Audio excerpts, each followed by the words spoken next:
Yeah, we're back in paradise. We've just been tenting right here, and there was a sign over there. It's forbidden to tent here, but look at the view. It's just so beautiful. In fact, there's like, I don't know, some kind of um wall, a great wall of Croatia, maybe. I don't know. It looks kind of old. Yesterday I was like, yesterday evening I was like walking over there. There were like little crabs. I filmed them, and yeah, those people back there, they in the boats, they also spent the night here. Yeah.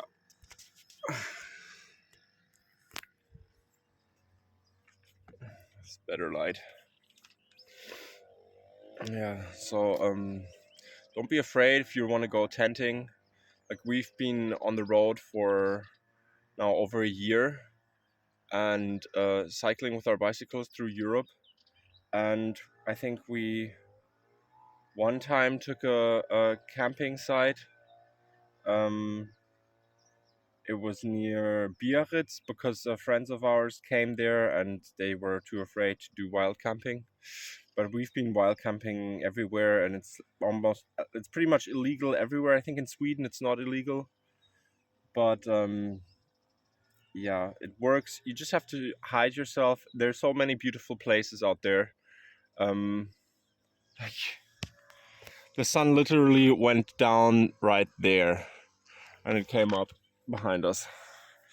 So there's so many beautiful places out there, and it's just so refreshing. Like, you save money. You save, like, I think camping in Croatia costs like 40 euros, which is like obnoxious.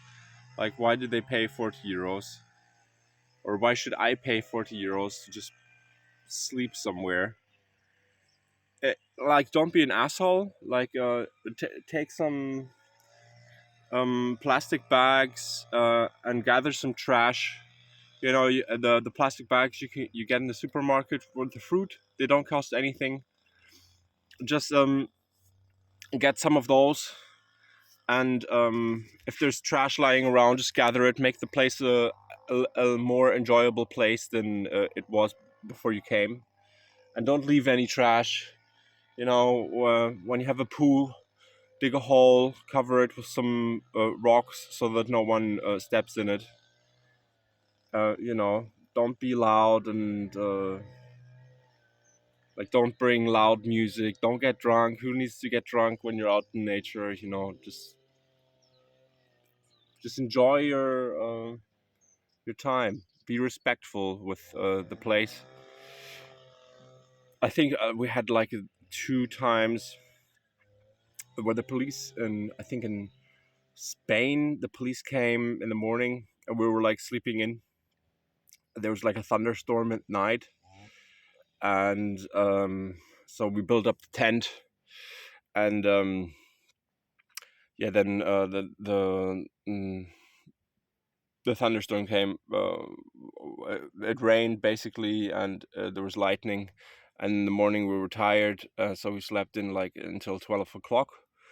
And then the police came and said, "Hey, you gotta go. It's forbidden." And we're like, "Okay." You're like, you just be. Oh, look, there's Mila coming.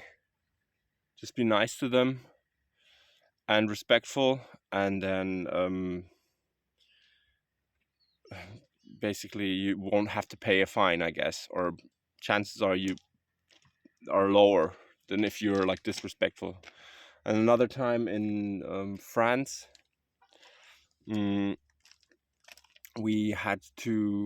were basically camping in a campsite which hadn't opened yet, and so it was a completely empty campsite, and there was no one who you could ask, and it was pretty windy, so we were like kind of looking for a place to stay, and there was like these what do you call them, these trailers. There's like a trailer there which you can rent, and we basically pitched our tent behind one of those trailers, and yeah, then the police came and said you have to leave today, and we're like, yeah, we're leaving today, and then they just left, and nothing happened.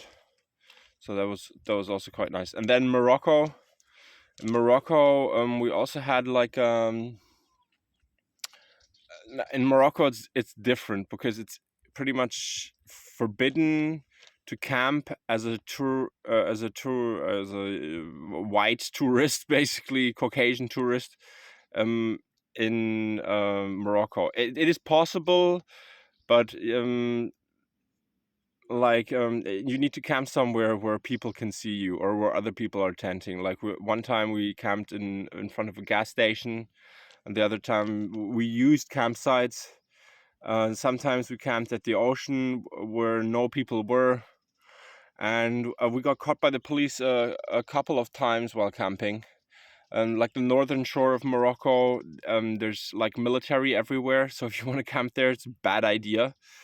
Because they have like huge flashlights, and they're like they basically search for people who want to leave the African continent and take a illegal boat to Europe.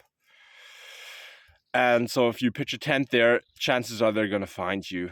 And that's what happened to us. And then in the night, middle of the night, we got woken up by military people and we had to leave. And then we basically, they sent us to, there's this guy on the phone, and they sent us to the cafe, and then we were in front of the cafe. And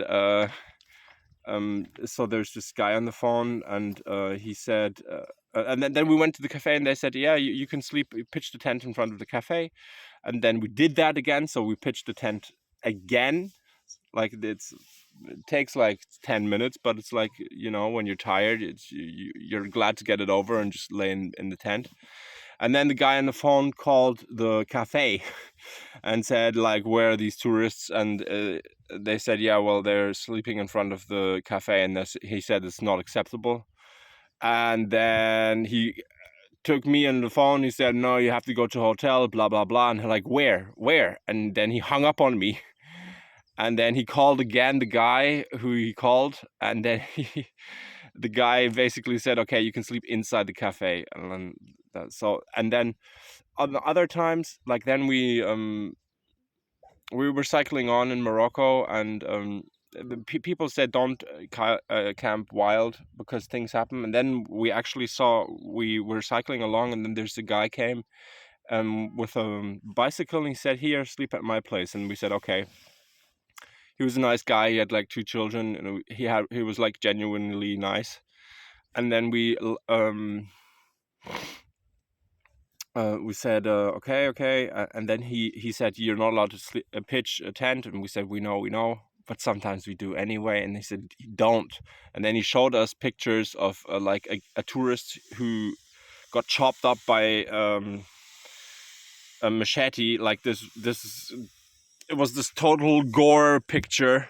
And they were like, okay, we're not going to pitch a tent. We're going to make sure we're going to ask people. That's another thing you can do. If you don't have any money for buying a hotel every day, just in Morocco, just go and ask people. Like pretty much everyone we asked didn't turn us down. Like we never had someone say, no, you can't sleep here. You just have to go to a shop which sells, I don't know, food in Morocco. There are like tons of little small markets, and you have to go there and say, hey, do you know someone who or where I can pitch my tent?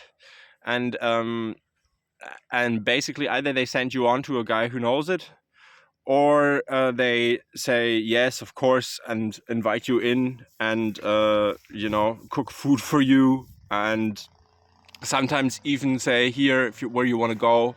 If you go to in this city, you can sleep at my uncle's place, So yeah, the world is full of nice people, and you just have to reach out and ask for them for help, and you will get it. And it's also nice because you kind of, I mean, you get out of your comfort zone. I guess it's a little bit comfortable if you like if you like don't have to talk to anyone, like tenting in Europe is like super easy. You just pitch your tent and pretty much no one gives a fuck as long as you're like not annoying anyone or on private property or anything. And what do I want to go with this? Yeah, in Morocco, like people are more concerned, and it's like you get to know the culture better. You know, you get to. It's easier for people who in Europe they just pitch a tent and mind their own business. But in Morocco, you have to like every day, like if you don't want to pay any money for a hotel, you have to every day wake up and then say, okay, today I have to again ask some stranger if they can give me some help, which is kind of exhausting also, because sometimes you're just not into asking for help, and also then you have to then explain where you want to go and who you are, and sometimes they don't speak English, so the communication is not easy. So you've got like on your mobile phone you're using Google Translator, or like we had like this Arabic English translator.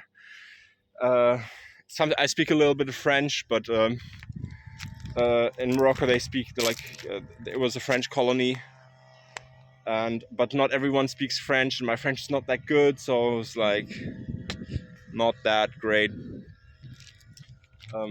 Yeah, but still, it kind of forces you to get out of your comfort zone and like go towards people, and which is kind of it's a good life lesson, because you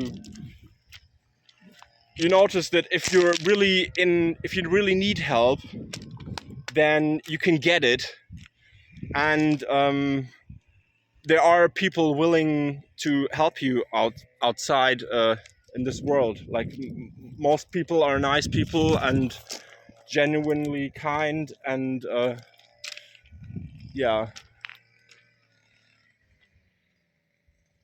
I had like this problem with my internet. Not with my internet, with my YouTube. It was I got this new phone because my old phone broke, and then I couldn't. I bought this new phone, and then I was actually like making YouTube videos, and then we were cycling on, so we left the city where I bought the phone, and then I tried to upload a YouTube video, and it didn't work. And then I thought, okay, fuck, this phone doesn't. It's not possible to upload videos with this phone.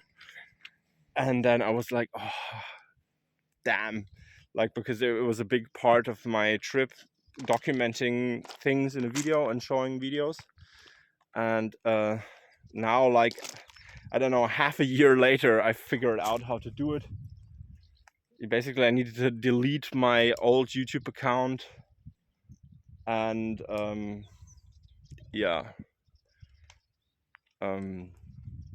yeah, and I started a new YouTube account, and yeah, I've got this new phone which works.